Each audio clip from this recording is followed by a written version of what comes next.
Quando se fala em pecado, sempre pensamos em coisas terríveis, como o adultério, o assassinato e a blasfêmia contra o Espírito Santo.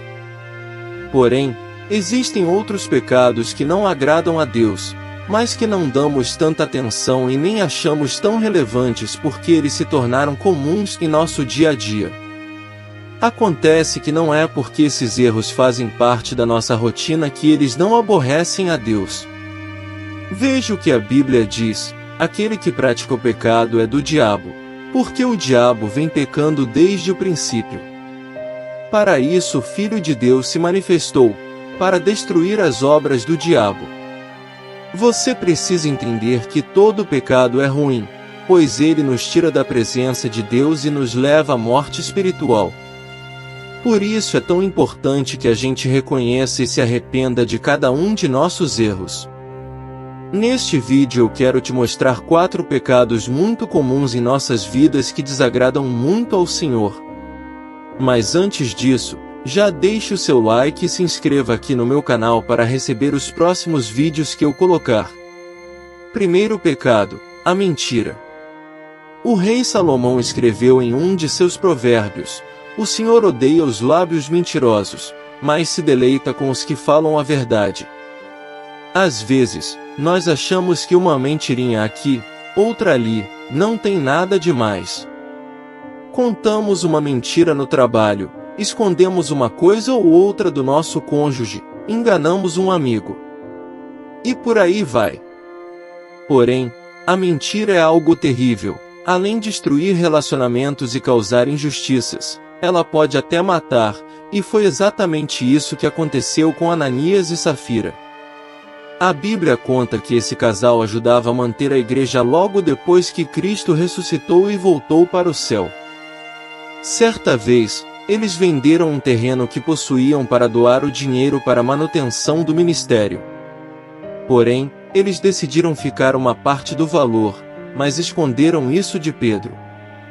O Senhor, então, revelou a mentira ao apóstolo e o preço pago por eles foi muito alto. Veja o que está escrito. Então perguntou Pedro: Ananias, como você permitiu que Satanás enchesse o seu coração, a ponto de você mentir ao Espírito Santo e guardar para si uma parte do dinheiro que recebeu pela propriedade? Ela não lhe pertencia? E, depois de vendida, o dinheiro não estava em seu poder? O que o levou a pensar em fazer tal coisa? Você não mentiu aos homens, mas sim a Deus. Ouvindo isso, Ananias caiu e morreu. Grande temor apoderou-se de todos os que ouviram o que tinha acontecido. E se continuarmos a leitura do capítulo, veremos que Safira continuou mentindo. Os versículos 9 e 10 nos mostram como essa história de mentiras terminou. Pedro perguntou: por que vocês entraram em acordo para tentar o Espírito do Senhor? Veja! Estão à porta os pés dos que sepultaram seu marido, e eles a levarão também. Naquele mesmo instante, ela caiu aos pés dele e morreu. Perceba que Ananias e Safira não morreram porque ficaram com parte da venda daquele terreno. Na verdade, eles poderiam ter guardado parte do dinheiro, afinal de contas, o imóvel era deles. O que desagradou ao Senhor foi o fato de eles terem mentido para o apóstolo Pedro, dizendo que haviam entregue todo o valor que haviam conseguido com aquele negócio. Viu a gravidade de uma simples mentira? Percebe o quanto ela pode ser perigosa? Então, abandone esse pecado quanto antes, porque o Senhor odeia os lábios mentirosos. Escolha Cristo, porque Ele é o caminho, a verdade e a vida. Segundo pecado, o egoísmo. Em uma de suas cartas, o apóstolo João disse: nisto conhecemos o que é o amor. Jesus Cristo deu a sua vida por nós, e devemos dar a nossa vida por nossos irmãos. Se alguém tiver recursos materiais, e vendo seu irmão em necessidade, não se compadecer dele, como pode permanecer nele o amor de Deus? Filhinhos, não amemos de palavra nem de boca, mas em ação e em verdade. Em meio à correria da vida, É muito fácil cair no pecado do egoísmo. Nos preocupamos tanto com as nossas coisas, os nossos problemas, que nos esquecemos daqueles que estão desamparados e que precisam de uma mão estendida para se levantar. As pessoas pensam: aquele ali que está sofrendo do outro lado da rua? Não é problema meu. Alguém vai passar e ajudar. Mas essa atitude desagrada muito a Deus.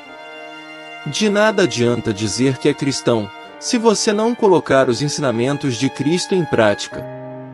Caso contrário, você será mais um religioso, assim como aqueles da parábola do bom samaritano. Em Lucas 10, Jesus fala de um homem que viajava pelo caminho entre Jerusalém e Jericó. Durante o seu percurso, ele foi assaltado e gravemente ferido por bandidos. Depois daquilo, um sacerdote, um levita e um samaritano passaram por ele. Os dois primeiros eram religiosos, e por isso, eram conhecedores da palavra do Senhor.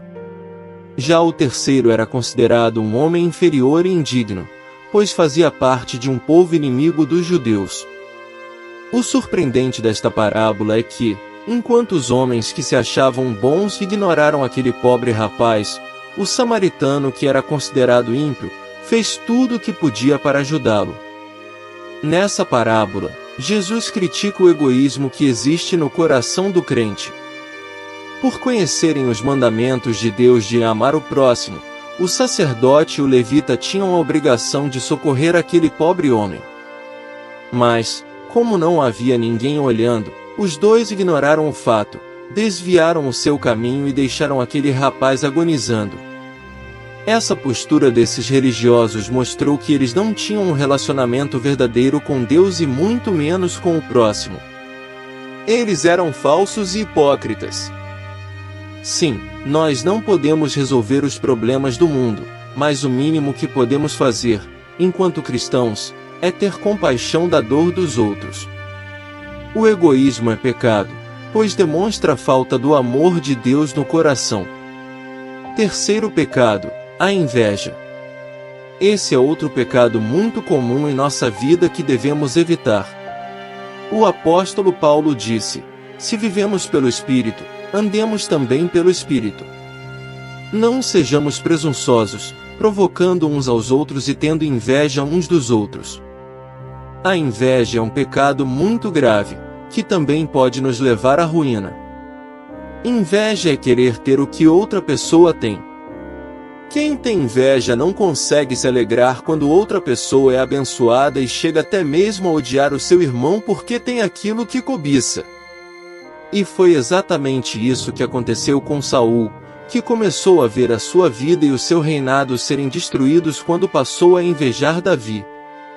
O profeta Samuel narrou: quando os soldados voltavam para casa, depois de Davi ter matado o filisteu, as mulheres saíram de todas as cidades de Israel ao encontro do rei Saul com cânticos e danças, com tamborins, com músicas alegres e instrumentos de 3 cordas. Enquanto dançavam, as mulheres cantavam: Saul matou milhares, e Davi, dezenas de milhares. Saul ficou muito irritado com esse refrão e, aborrecido, disse: atribuíram a Davi dezenas de milhares, mas a mim apenas milhares. O que mais lhe falta senão o reino? Daí em diante, Saul olhava com inveja para Davi. Nesta passagem, vemos que Saul teve tanta inveja da popularidade de Davi que ficou cego espiritualmente.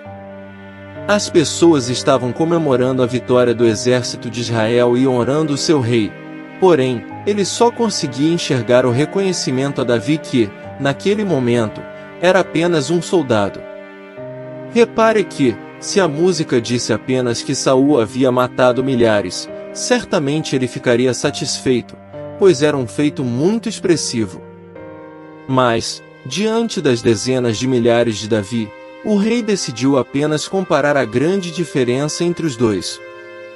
E assim, aos seus olhos, o seu grande sucesso nas batalhas foi diminuído, como se um homem que é tido por matar 1000 nas batalhas tivesse feito pouca coisa. Um grande problema do invejoso é que ele não se contenta em ser excelente naquilo que faz, ele quer ser o melhor e o maior.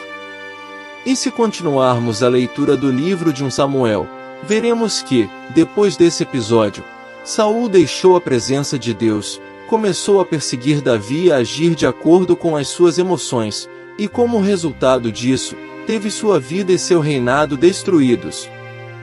Então, não permita que a inveja feche os seus olhos e te tire da presença do Senhor, prefira viver e andar pelo Espírito de Deus, pois só Ele é capaz de te manter longe do pecado.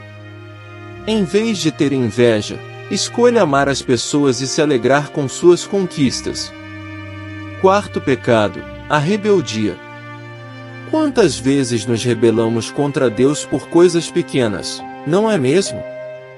Basta que uma oração não seja atendida ou um sonho seja frustrado para que nos revoltemos e comecemos a murmurar e duvidar do poder e da bondade do Senhor.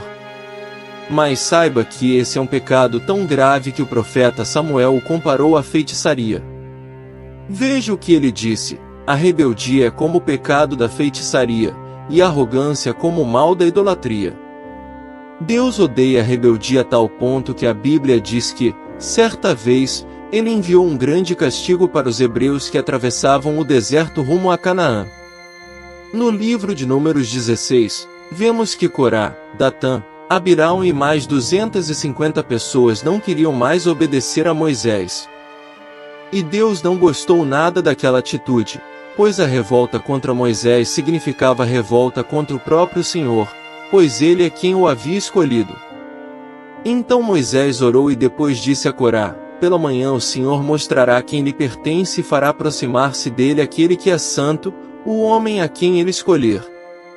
Você, Corá, e todos os seus seguidores deverão fazer o seguinte: peguem incensários e amanhã coloquem neles fogo e incenso perante o Senhor. Quem o Senhor escolher será o homem consagrado. No dia seguinte, Corá e os 250 homens foram se encontrar com Moisés no tabernáculo e começaram a queimar incenso. Mas só os sacerdotes podiam fazer isso. Então, Deus ordenou que o povo se afastasse de Corá e seus amigos. De repente, o Senhor abriu um enorme buraco no chão e fez aqueles rebeldes serem engolidos por ele. Quantas vezes queremos fazer as coisas do nosso jeito e não obedecemos a Deus? Achamos que sabemos o que é melhor e nos afastamos completamente dos caminhos do Senhor. Mas a rebeldia é uma armadilha mortal, que só traz problemas. Então procure fazer a vontade de Deus e você estará seguro. Esses foram 4 pecados que desagradam a Deus. Eu sei que há muitos outros, mas eu quis focar neles. Se você os tem praticado, abandone-os o quanto antes. O Senhor te ama muito e Ele quer que você viva em comunhão com Ele. Então, peça perdão pelas suas falhas e creia que só Deus pode mudar a sua vida. Se você gostou desta mensagem, se inscreva aqui no meu canal e compartilhe este vídeo com os seus amigos. Deus te abençoe.